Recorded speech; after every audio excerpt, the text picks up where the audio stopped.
All right, everyone, let's dive in. We're getting you ready for the 2024 Concept2 Fall Team Challenge. It just kicked off, too. Yeah, perfect timing, right? I look forward to this one all year. For sure. Team Potomac Boat Club, we are back at it. My own goal, got to hit that 10,000 meters every single day. Wow, that's ambitious. A lot of meters. This challenge, though, anybody can do it, whether you're going for that distance or just getting started. That's the beauty of it, yeah. Anyone can sign up, set their own pace, and it all contributes to your team's total. Plus, it's virtual. Global. You're rowing with a community across the world. Huge community. What I love is that team spirit. You could be rowing right alongside seasoned athletes, people in their 80s and 90s crushing it. Right, all walks of life. It really proves this challenge. Anyone can do this no matter what your fitness level is. Absolutely. Yeah. And it comes down to consistency, not just how hard you're going. Concept 2 is cool with you breaking those meters up during the day, a little here, a little there.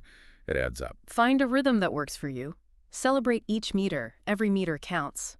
Speaking of rhythm, for those who are new to the show, rowing, it's become my go-to for fitness. But before we break down the challenge and how I plan to hit that 10K a day, maybe you can share a little bit about how I got here, my rowing evolution. Oh, indulge us. So I wasn't always a Concept 2 devotee. Back in my college days, rowing, that was it. Early mornings, out on the water. The real deal. The camaraderie, the whole 9 yards. So what transformed you from college rower pulling on the water to, as you've called yourself before, a low erg enthusiast? Life happened. It always does. Jobs, commutes, all that fun stuff. But that rowing bug, it never really left me. I think a lot of people can relate to that. That pull back to something familiar, challenging, physically and mentally, that just feels good. Yeah. And for me, that something was the steady, rhythmic pull of the erg, even if it wasn't at a crazy pace. Let's talk about this slow erg approach. What does that actually look like? Okay, so picture this. I'm settled in, maybe watching a movie. Foreign films with subtitles are ideal for this, by the way. Okay. And instead of just vegging out, I'm knocking out a few thousand meters. No pressure, no heart rate monitor, just pure, almost meditative movement. Already sounds relaxing. Tapping into something important there, that mind-body connection, that gentle rhythm of rowing can be really calming. For sure. But don't think it can't be challenging, too. I do like to mix in these bursts of intensity power 20s, I call them. And you've worked these into your TV time pretty strategically, right? Using commercial breaks. Yes, commercial break hits. Yeah. That's my cue to go all out for 20 seconds. I love that. It's about those little life hacks that help you fit fitness into your day, wouldn't you say? Absolutely. You've built this really sustainable system for yourself, blends that lower intensity exercise with those bursts to keep things interesting. And the key is it works for you. And speaking of what works, how do you manage to actually fit that 10,000 meter goal into your day? You've got a busy schedule. Well, I've got a little cheat code, and it's something anyone can do. It's pretty simple, actually. I just break it down into smaller bits throughout the day. So instead of one big monster rowing session, I set a timer to remind me to hop on the erg, every hour or so for about 2,000 meters. Sneaking in those meters, battling that, what is it, the sitting disease. That's the worst. Oh, it's real. This is a good reminder, though, for everybody listening. You can turn anything into a fitness opportunity. Totally. Take the stairs instead of that elevator. Park farther away when you go to the store. Even just getting up for a walk break at work. Right. Little things add up. Makes a big difference. It really does. I've got to say, sticking with rowing over the years, even with all the, trendy workouts that pop up, it's got some unique benefits, I think. Full disclosure, I actually had a skierg for a while, ended up selling it. Really? Why'd you ditch the skierg? Oh, it's a great machine. Don't get me wrong, amazing for your core, upper body strength. It's just, it was almost too intense, Couldn't quite get into that slower groove that I love. It's all about power bursts, right? Which is great for that kind of workout, but not necessarily for every day. Exactly.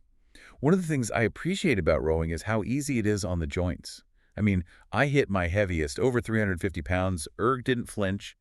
Can't say the same for running or some types of weightlifting. So important for people to hear that. Rowing really is accessible. Whatever your age, your fitness level, especially if you've got joint issues, any mobility limitations. Huge. And let's not forget, there are those surprising benefits. Like, I swear, rowing, it's better than my morning coffee for getting the blood pumping. Oh, you're making a case for the erg here. Yep. What's your secret? What are you not telling us? Laughing. I won't go that far.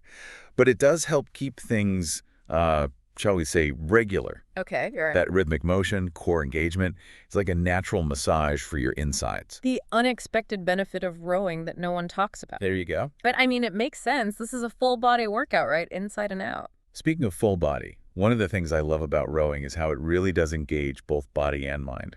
When I settle into that rhythm, focusing on my breath, it's almost like a moving meditation. It's so true. That's often overlooked, I think, in the fitness world. It's not just the physical, it's that mind-body connection. I take time. The focus that it takes to maintain good form on the erg, that sync of your breath with each stroke, that's where that meditative state comes in. It's a valuable tool, especially these days. We've talked a lot about slow erg, though, and I don't want to give the impression that it can't be challenging. We mentioned the power 20s and those bursts of intensity, but what about building strength beyond the erg? What exercises do you think really complement a good rowing session, especially for a full-body approach? Yeah, that's a good question.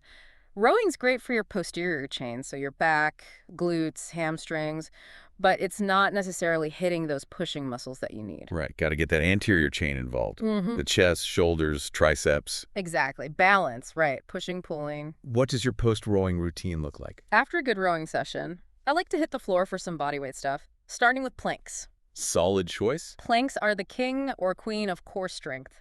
And that strong core is so important, for proper form when you're rowing and just overall stability. Helps prevent injuries, too. Absolutely. But how do we work those pushing muscles you were talking about into the mix? So we've got our planks, great for the core. What else is part of your routine? Well, can't forget about push-ups. You hit the chest, shoulders, triceps, those pushing muscles we need after all that rowing. Classic. Simple but effective. Yeah. And you can modify them to fit any fitness level. Wall push-ups, knee push-ups, incline push-ups. There's something for everybody. There you go. Accessible to everyone, just like the Concept2 Challenge. What about adding some weight in, though? You know I'm a big fan of kettlebells. Oh, yeah. Kettlebells are great. So versatile. You can work almost every muscle group with those. Sumo deadlift high pulls, those are my go-to. Yeah. Killer for the posterior chain and explosive power. Those are great, yeah. Don't forget triceps extensions. Really target those triceps. Absolutely. Few sets of those after rowing, my arms are toast. Which I guess is the point, right? Challenge yourself a little. Yeah. It reminds me, actually, of something you mentioned earlier, my little experiment, sleeping on a tatami mat. Yes. Your commitment to functional fitness, even in your sleep. Tell us about that. So it all started because I wanted to work in more of those functional movements, but outside the gym, into my everyday life. Sleeping on a tatami mat, it's basically a firm, woven mat. It forces me to use my core, Engage those muscles, use good form, just getting in and out of bed. You're finding those micro adjustments that really, over time, create those macro transformations. And it goes beyond the physical, too. Choosing to make yourself a little less comfortable because it benefits you in the long run, that takes some mental strength. It definitely took some getting used to, but honestly, I sleep better now. And it's improved my strength and mobility overall. That's great. You're proving that fitness, it's not just about hitting the gym, it's a lifestyle. It really is. And it kind of circles back to what we've been talking about. Consistency. That's the key. It's not about being perfect. It's about showing up day after day, even when you really don't feel like it. Because we've all been there. You get comfortable with a certain level of fitness or maybe a lack of fitness, and your world starts to shrink a little. It's so easy to let that happen. That's why you got to keep pushing those boundaries, even if it's just a little bit, every single day. I always find it interesting how the data backs this up. If you look at Concept2's data, let's say you row, 5,000, 10,000 meters a day consistently for years. That's millions of meters over a lifetime. Millions of meters. Think about the calories burned. That kind of consistent effort, the impact on your health is massive. Exactly. Building that foundation, for long-term health, vitality. It's not about adding years to your life. It's about adding life to your years. And rowing can be a big part of that. I could not agree more. Well, we've covered a lot today. Any last words of wisdom for our listeners? Maybe thinking about joining the Concept2 Challenge or just, trying to move a little bit more? Just start. Don't wait for the perfect time, the perfect plan. Find something that makes you feel good, something you can stick with, and celebrate those victories along the way, every step of the journey. Nicely said. It has been a fantastic deep dive into rowing, fitness, and of course, the Concept2 Fall Team Challenge. As always, huge thanks to our listeners. Head over to the Chris Abraham Show community. We're on all the major platforms. Special shout out to the YouTube channel. You can find the episode's album art over there and detailed notes, too. And be sure to drop a comment. Let us know what you think. We love hearing from you. Until next time. Stay curious, everyone.